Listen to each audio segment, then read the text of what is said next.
Hey everyone, today I'm going to show you how to know if someone has seen your message on Viber. Without any further ado, let's get started. First, open a conversation with the person you want to message. Once you're in the chat, go ahead and type out your message and send it. This could be anything from a quick hello to a longer text, whatever you need to communicate. Now, right after you send your message, pay attention to the icon that appears next to it. You'll notice a double check mark in gray color. This gray double check is an important indicator.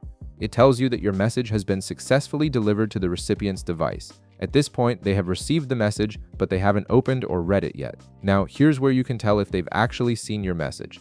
Once the person opens your conversation and reads what you sent, those double gray checkmarks will change color. They'll transform into double blue checkmarks. This color change is your confirmation that the recipient has opened the chat and viewed your message.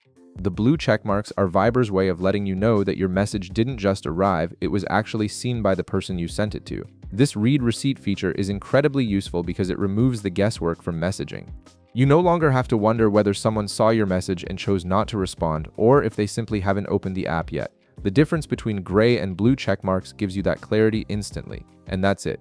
You now know how to track whether someone has seen your message on Viber by watching for the checkmark color change from gray to blue. If this video helped you out, be sure to leave a like, subscribe, and I'll see you in the next one.